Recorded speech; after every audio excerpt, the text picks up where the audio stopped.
Semangat dan teriakan di lorong ganti dijawab dengan keren di babak pertama oleh penggawa Juve.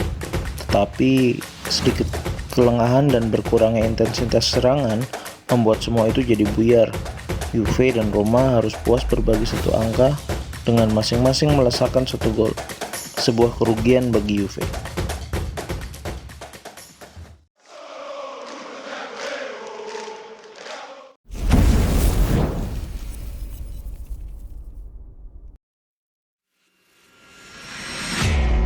Pada match kali ini, Juve menampilkan beberapa perubahan dalam formasi. Tampil dengan 4-3-3, kiper Polandia kembali tampil pasca cedera. Danilo digeser menjadi center back menemani Bremer. Posisinya digantikan De Sciglio. Yang menarik justru terjadi di lini tengah. Allegri mencoba mengembalikan para pemainnya ke posisi naturalnya. Locatelli sebagai Mezzala, Rabiot sebagai jangkar, dilengkapi si bocah ajaib Fabio Miretti. Sayang sekali jika hasil akhir yang didapat tidak maksimal. Terlebih, Juventini di Indonesia telah membombardir lini masa berbagai macam media sosial akibat performa yang saat menghadapi Sampdoria pekan lalu.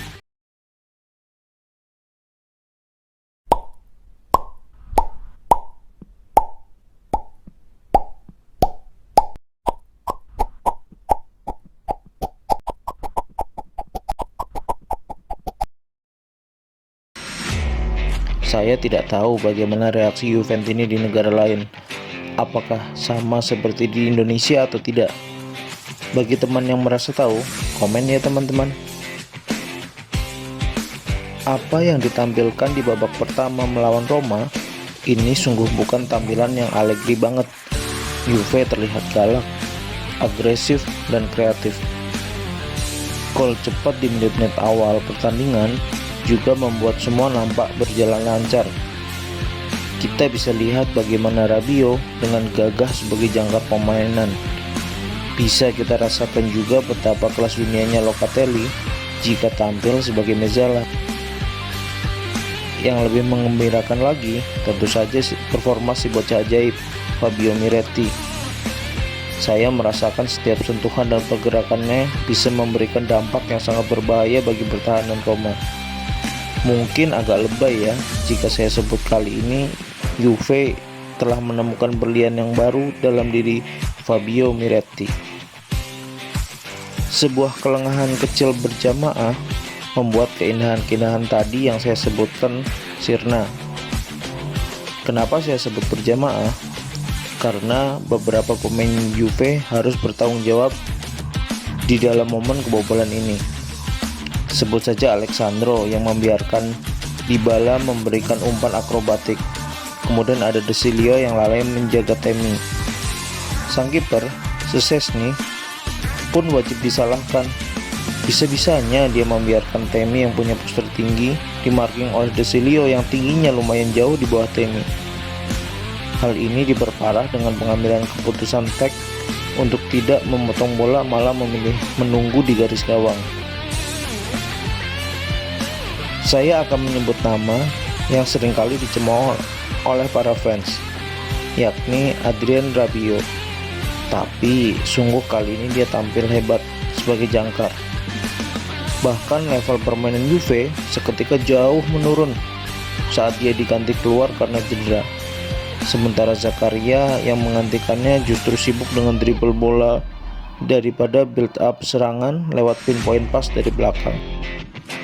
Sekarang kita bahas beberapa poin plus dan minus di match kali ini. Ini versi saya ya tentunya. Mungkin versi teman-teman bisa saja berbeda. Boleh dong kalau beda plus minusnya tulis di komen. Plus yang pertama, back pass sedikit. Ini mungkin agak kontroversial karena Allegri ini kan di kalangan netizen Indonesia dikenal sebagai bapaknya back pass. Tapi yang saya amati justru di match kali ini back passnya sedikit banget loh. Plus yang kedua, lini tengah hidup setelah pemain dikembalikan ke posisi naturalnya, khususnya untuk yang tampil di babak pertama. Rabiot kembali tampil menjadi Rabiot saat tampil di PSG dulu sebagai jangkar. Kemudian betapa luasnya Locatelli bermain sebagai Mezzala. Aliran bola lancar jaya. Plus yang ketiga adalah saat Bremer tampil sebagai back tengah di bagian kanan, dia benar-benar buas dan tangguh. Saat dia tampil di sebelah kiri, kekikukannya dia terlihat menonjol, apalagi saat memberikan umpan. Tadi itu plusnya, sekarang kita bahas minusnya. Minus yang pertama, yang paling terlihat jelas saat Rabiot keluar diganti Zakaria. Kualitas Zakaria benar-benar jauh dari harapan. Mungkin sebagian merasa seharusnya Rovella yang digantikan Rabiot. Saya pun berpikir demikian, tapi saya coba putar ulang otak. Mungkin maksudnya fisik diganti dengan fisik. Rabiot yang punya postur tinggi, bagus, mampai, kalau diganti Zakaria mestinya nggak masalah. Tapi entahlah, saya cuma menerka-nerka saja. Minus yang kedua, saat punya Gatti dan Rugani, apalagi Rugani minggu lalu tampil bagus, kenapa harus Danilo sebagai back tengah? Seperti review-review sebelumnya, keunggulan Danilo hanya di fleksibilitas posisi, tapi secara kualitas dia sangat biasa saja, bahkan cenderung ceroboh di beberapa momen penting. Minus ketiga, Juan Cuadrado yang lagi-lagi tampil egois. Padahal dia itu kan kapten ya. Harusnya yang dia utamakan kebutuhan tim, bukan atraksi skill-skill dan syuting-syuting saja. Minus yang keempat, ketegasan pelatih Allegri. Beberapa pemain yang sudah sangat underperform seperti McKennie, Zakaria, dan Keane semestinya diberikan efek jera atau bahkan dipersilahkan pindah klub saja. Pemain yang saya sebut tadi sama sekali tidak ada perkembangan permainan maupun pengaruhnya di dalam tim, tapi masih saja diberikan kesempatan. Padahal ada pemain lain yang mungkin lebih punya gairah untuk memperlihatkan kualitasnya. Memang harus diakui ada beberapa pemain yang sedikit mendingan dalam 3 match terakhir, seperti Alexandro, Desilio, Rugani, dan Rabiot. Semoga mereka tetap konsisten memperbaiki diri ya.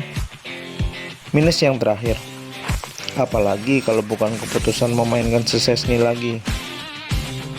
Kiper ini selalu lemah dalam crossing, shoot stopping tiang dekat, dan koordinasi lini belakang. Ditambah ekspresinya itu loh yang selalu nampak tidak kesal saat kebobolan. Tidak kebobolan adalah tujuan yang harus digapai semua kiper.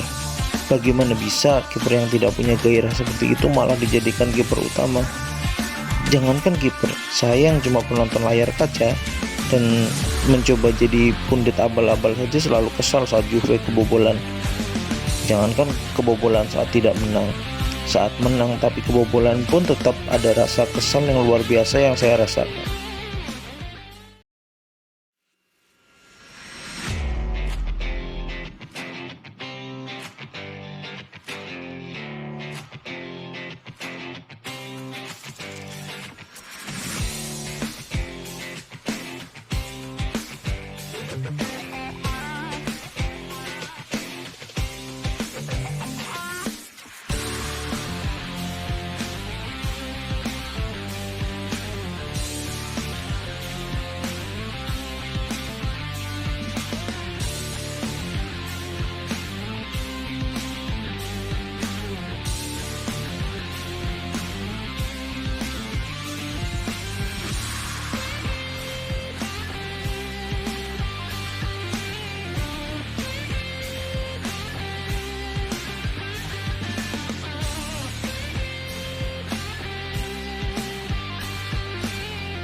Oke, segitu dulu ya ulasan dari saya.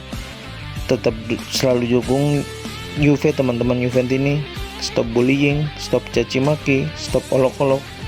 Berikan pengaruh positif dalam perkembangan sepak bola.